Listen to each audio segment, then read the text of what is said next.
So we just discussed what embeddings are, why they matter, and now I want to talk about how do we actually I want to show you how do we actually create embeddings using the sentence transformers Python library. So sentence transformers is a library that is built on top of Hugging Face's transformers library, and the goal is to make it simpler and easier for people to generate embeddings on text or images using these LLMs.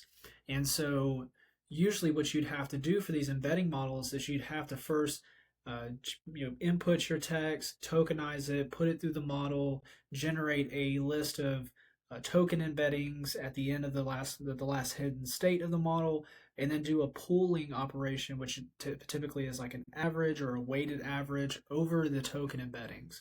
Sentence Transformers does all that for you.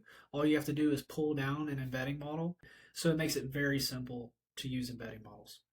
So first we're going to import the sentence transformers library. I've already done this. It takes a few seconds, but it's not too slow.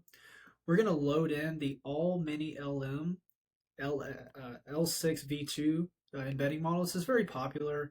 You'll commonly see it used in other courses, and it ranks actually pretty high in comparison to other embedding models given its size. It's relatively small. But we're going to get into the size and the different types of models and their rankings in a later video. But definitely make sure to load this in. I've already loaded this in just to save on time. You should see a logged output like this. And next, I have these sentences that were created by GPT. They are completely artificially generated, and they are meant to show different types of text. Like this text is obviously about animals. This text is about technology and AI. This text is about food. And so when we generate the embeddings for these and we plot them in a lower dimensional space, we should be able to see that the animals text sentences over here tend to be closer in the embedding space, in the vector space, than than they are to technology or food embeddings. So these embeddings, the vectors for each one of these sentences should line up and be clustered up into their own groups. And so I'm going to run that.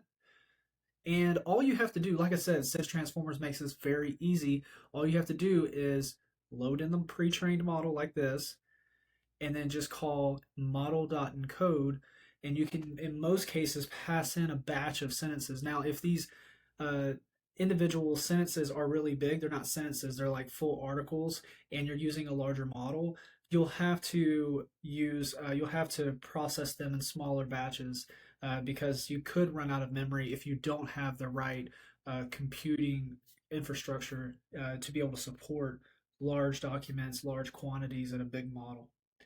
And so I'm going to run this, and you see it embedded them very quickly, and it produced 15 embeddings of 384 dimensions because there's 15 sentences here. Each one got embedded into a vector of 384 dimensions. Now to display them, what we're going to do is I'm going to use PCA. If you're not familiar with PCA, I would definitely recommend looking it up. We also have courses that show you how PCA works and in our matrix algebra and linear algebra courses. But PCA is going to take these 384 dimensional vectors and it's going to reduce them down to here we got 2 dimensions. So they're technically, if we were to inspect this, if I choose embeddings of 0, just take that first one and print it out. It may take a second, but you can see it's just a long, it's just a long list of numbers, right? It's an array of numbers, and it's 384 numbers. And so we're going to reduce it down to just 2 so that we can plot it and visualize these vectors in a semantic space or in a vector space, because 384 dimensions, we would not be able to do that. Okay, so this is our visualization of the sentences. You can see here that we have all the food vectors are over here in this cluster. All of the sentences about animals are over here, and all the sentences about technology and AI are over here. You can see that food is actually split up into 2 clusters here, with burgers, ice cream, and sushi in this one, and then pizza and the I don't know what the other one is. Let's go back and check it out.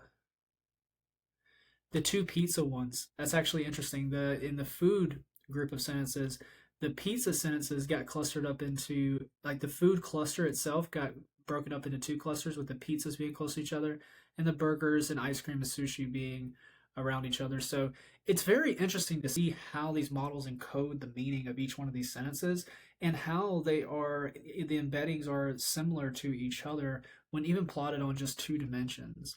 And so that's how you can create embeddings. That's how you can visualize them in Python.